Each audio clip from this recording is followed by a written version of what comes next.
La economía se ve desafiada por los efectos de la pandemia del COVID-19, que parece se extendería por más tiempo de lo esperado.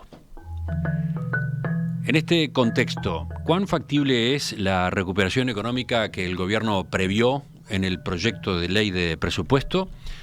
¿Cuáles son los escenarios que manejan las autoridades? ¿Qué nuevas medidas de apoyo pueden adoptarse para los sectores más golpeados? ¿Qué está pasando? ¿Qué puede ocurrir con el tipo de cambio?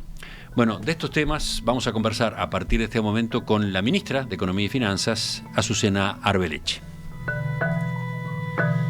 Ministra Arbeleche, buen día, gracias por visitarnos. Muy buenos días, Emiliano, Romina y toda la audiencia. Romina, ¿empezás tú? ¿Vas tú con la primera pregunta? Dale. Bueno, ministra, empecemos hablando un poco de la situación de la economía actual, ¿no? Después de la caída fuerte que tuvo la economía uruguaya allá por el segundo trimestre del año, ¿no? ¿Qué estimaciones manejan ustedes sobre lo que ocurrió en el tercer trimestre, julio-septiembre aproximadamente?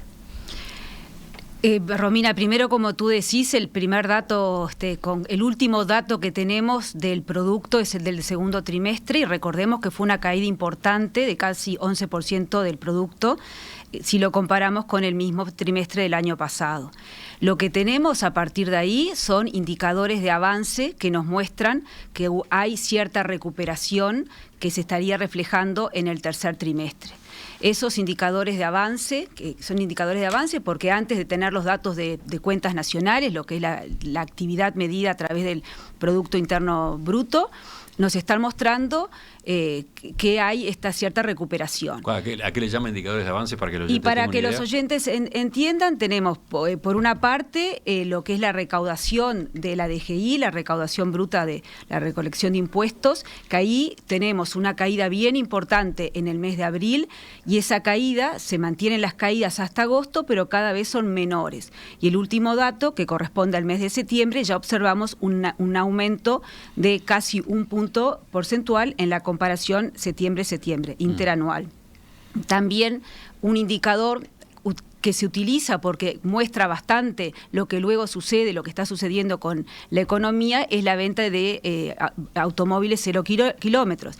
Ahí también tuvieron una caída importante y luego tienen una recuperación, que es cuando uno grafica estas ventas de automóviles, ve exactamente la forma de V que hablamos al inicio cuando surgió la pandemia. V, y otro, que la recuperación sería en V corta, ¿no? Que la recuperación sería con la forma de V. Y un tercer indicador, para completar la pregunta de Romina, se refiere a la venta de combustibles. La venta de combustibles, que también inicialmente tiene una caída muy importante, y esas caídas cuando las graficamos son cada vez menores y hasta tenemos algún punto que está en el terreno positivo. O sea que estaríamos hablando de un tercer trimestre aún con caída, pero con una caída menor que lo que ocurrió en el segundo trimestre. Por supuesto que nos interesa saber qué va a pasar o qué previsiones tienen ustedes para adelante, pero vamos a quedarnos por ahora en cómo están las cosas en este momento. ¿Pasamos a otro rubro, Romina? Sí, a ver, en el mercado de trabajo parece que la actividad económica entonces recuperó bastante terreno en estos últimos meses, pero sin embargo en el mercado de trabajo la mejora se hace esperar un poquito, ¿no? De hecho la tasa de empleo, que es la que refleja la demanda de las empresas por puestos de trabajo, quedó estancada, ¿no? En 53,6%, las últimas dos mediciones, estamos hablando de julio y agosto. Así que, ¿qué perspectiva manejan ustedes para el mercado de trabajo en particular? En el mercado laboral, que recordemos que ya empezamos con una situación pre-COVID muy preocupante, y de hecho siempre habíamos dicho que el empleo era la principal preocupación, ahora esta situación se exacerba.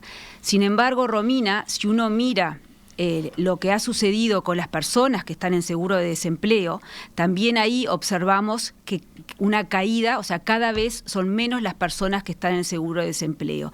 Este dato que tiene su pico luego en el mes de abril, cuando abril o mayo hay un aumento muy importante, se llega a las 200.000 personas que están en seguro de desempleo.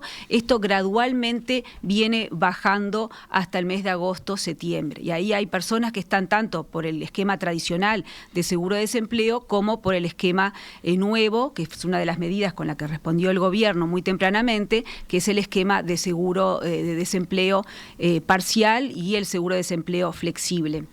No obstante eso, la situación es muy mala hoy en el mercado laboral y por eso insistimos, si lo decíamos antes, más lo decimos ahora, que todo nuestro proyecto, en este momento nuestro plan, todo el presupuesto apunta a que tiene que haber un mayor crecimiento en la economía y que tenemos que recuperar los niveles de empleo. Todo el foco, Romina, está en ese mercado laboral que ya venía deteriorado y que ahora, con la situación de la pandemia, tiene consecuencias todavía, ha tenido un impacto todavía más negativo. Vamos a ver concretamente con qué tipo de instrumentos entonces se están manejando enseguida, pero quiero concentrarme ahora en un sector en particular, uno en particular, que en estos días es noticia, ¿no? El turismo.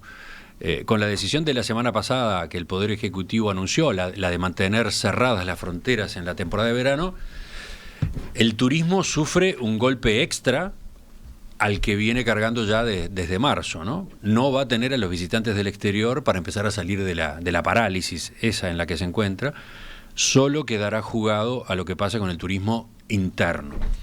Estamos hablando de un rubro importante de la economía del país y que a su vez todo indica ha sido quizás el más castigado por la emergencia sanitaria. Se está reclamando que haya apoyos, que haya alguna forma de subsidio, de empuje. Es debido a muerte para muchas de las empresas, dicen las gremiales del sector. ¿Qué está manejando el gobierno en ese sentido? Sí, realmente es una situación compleja. Nosotros tenemos diálogo directo con las distintas cámaras del sector y con empresas en particular que hemos mantenido reunión y obviamente esto desde el inicio es un sector que ha sido castigado por el cierre de fronteras que hemos tenido. Y ahora, con el verano restringido, como dijo el presidente, la situación nos obliga a revisar qué medidas de apoyo se van a tomar. El viernes pasado nos reunimos con el señor presidente, el secretario de Presidencia, el prosecretario, ministro de Turismo, ministro de Salud Pública, director de OPP, y obviamente el ministro de Turismo. Y estuvimos conversando sobre esta situación, tuvimos inicialmente una conversación con el equipo de asesores científicos que asesoran a la presidencia y a partir de ahí Economía puso sobre la mesa algunas medidas y el Ministerio de Trabajo, perdón, que creo que también me lo salteé. Y pusimos sobre la mesa una serie de medidas económicas que estamos evaluando y que en los próximos días, para no decir próximas horas, vamos a estar comunicando. No, nos puede dar. La pregunta era para ampliar. Sabíamos eso, sabíamos de que ustedes están estudiando medidas. La pregunta es hasta dónde pueden llegar. No puedo ampliar lo que no está todavía cerrado y que va a ser anunciado de forma conjunta con la cartera de turismo, que es la cartera directamente involucrada. ¿Hasta dónde podemos llegar? Eso creo que es la pregunta. Y esto tiene que ver con las características de la pandemia. Cuando nos enteramos de los primeros casos de COVID-19 en Uruguay, la tarde del viernes 13 de marzo, en esa tarde, ahí lo único cierto es que no sabíamos cuánto iba a durar la pandemia y nuestra estimación es que iba a tener esta caída importante, este impacto importante y luego iba a tener una recuperación también importante. Y a partir de ese momento las medidas que se fueron tomando eran con un horizonte de 2 a 3 meses a revisarse por 2 o 3 meses más. De así hemos operado y hemos ido actualizado y extendido las medidas. Y en eso es lo que tenemos cierto, Emiliano, de que no sabemos cuánto va a durar eso. Por lo tanto, la responsabilidad en la asignación de los recursos y en ir manteniendo y sosteniendo los sectores más vulnerables y los grupos de personas que también están en situación más vulnerable. Pero acá tenemos un caso concreto donde ya se puede plantear un horizonte, ¿no? El verano y más con actividad muy mínima, ¿no? Me refiero al turismo. Entonces, en lo concreto del turismo, sabemos que tenemos este verano restringido, pero cuánto más va a durar esta pandemia no lo sabe el mundo, no lo sabe Uruguay. En Uruguay repasábamos recién los indicadores de avance de actividad y hasta el momento, como yo digo, observamos una recuperación. Ahora, no es lo que se está observando en el mundo. En el mundo ya hoy hoy, y esto lo veíamos esta semana así con algunos organismos internacionales, que ya la caída y la recuperación de la actividad económica en forma de V está siendo cuestionada, y algunos hablan de que la segunda pata de la V, digamos, está muy estirada, es una V rara, como un tic, digamos, que estaría teniendo la recuperación en la economía mundial. Todavía es muy temprano para decir si eso es el caso de Uruguay, pero lo que me refiero es que uno tiene que mirar todos los sectores y tiene que saber de que la duración de esta situación todavía no está clara. Vuelvo a la imagen del presidente, que creo que es lo más importante para todos desde el gobierno, porque así lo visualizamos, que son las perillas económica, social y sanitaria.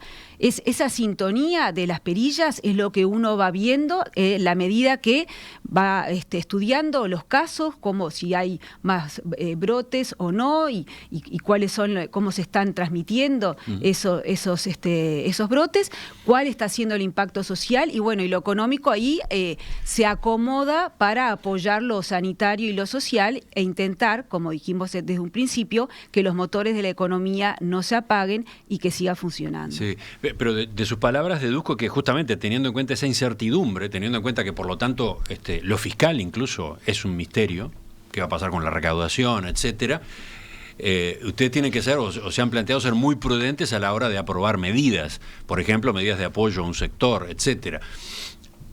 Pero al mismo tiempo pasa lo que pasa. Empresas que están al borde del cierre, cantidad de personas sin trabajo o con dudas muy serias sobre qué va a pasar con su empleo. Y aparece con frecuencia el reclamo de que ponga en juego el gobierno la caja de herramientas y de que se recurra a los créditos disponibles, a las líneas de crédito disponibles en el exterior, etcétera. Hay toda una visión en cuanto a que el gobierno está siendo demasiado, ¿cómo decirlo?, sobrio, demasiado austero en esa materia. Bueno, creo, Emiliano, que hay dos visiones. Una, básicamente desde la oposición, que dice que el gobierno está siendo, no sé si sobrio es la palabra, o que está escatimando en el gasto. Y inclusive el lunes en la comisión del Senado de Presupuesto y Hacienda se decía se está haciendo, cómo se hace un ajuste fiscal en el medio de una pandemia. Esa es una visión, nosotros no compartimos, porque justamente lo que estamos haciendo es expandiendo el gasto, dando todo el apoyo necesario en este tiempo de pandemia. Y ahí es un concepto que quizás podemos más adelante profundizar, pero este presupuesto se basa en un resultado estructural. Es la primera vez que el gobierno tiene como objetivos resultados que están depurados de los factores extraordinarios. ¿Qué quiere decir esto? Nosotros nos vamos a medir contra un resultado en donde lo que se gaste de más, por ejemplo, por el Fondo Coronavirus, por ejemplo, para apoyar la pandemia, eso no se considera, se depura de ese efecto. Es un ancla fiscal estructural, que en simple quiere decir vamos a dar toda la plata que sea necesario para hacer frente a la pandemia. Con lo cual, esa postura que toma la oposición no la compartimos. Y por otro lado, Emiliano, creo que hay una postura de analistas que reclaman un aumento de impuestos para mejorar rápidamente el resultado fiscal. Tampoco nos adherimos a ese aumento de impuestos, entendemos que no es conveniente desde el punto de vista económico y que tampoco es justo, porque ha sido la población, la gente, la que desde su bolsillo ha estado acomodando, pagando, cubriendo el agujero fiscal. ¿Dónde se para entonces el gobierno? Bueno, se para en una situación en donde dice, por un lado, como ya dije recién, todo lo que sea necesario para hacer frente a la pandemia lo vamos a tener. Pero ahí es donde se cuestiona, todo lo que sea necesario. ¿El Fondo Coronavirus no debería ser más alto recurriendo a las líneas de crédito internacionales? ¿No hay un freno demasiado fuerte puesto en la capacidad de endeudamiento cuando todo el mundo se está endeudando, cuando hay incluso en los organismos internacionales disposición a aceptar esos endeudamientos extraordinarios? Bueno, no sé, los organismos internacionales a qué nos referimos. Nosotros hacemos un análisis muy responsable, muy estudiado, y en donde no escatimamos los recursos de acuerdo a lo que nos parece que son las necesidades. En lo que va de hasta agosto, que son los datos disponibles, tenemos casi 500 millones de dólares en el fondo coronavirus, el impacto, gastos fiscales relacionados con la pandemia, y esto se puede ver exactamente cada uno de los rubros en... 500 millones a agosto. Sí, 470 y algo es el número.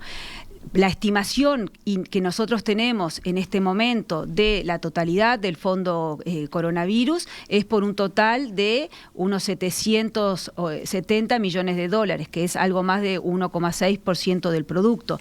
Esa es nuestra estimación hoy. Nosotros, lo importante acá, que esto es algo dinámico, que no está cerrado, como decía, caso turismo, en las próximas horas o días se van a estar anunciando medidas, y esta estimación que nosotros tenemos ya está siendo revisada. No vamos a cambiar los números todas las semanas. Acá lo que hay que hacer es ir cautelosamente estudiando la situación, intentando ser lo más justo posible con todos los sectores y con todas las personas.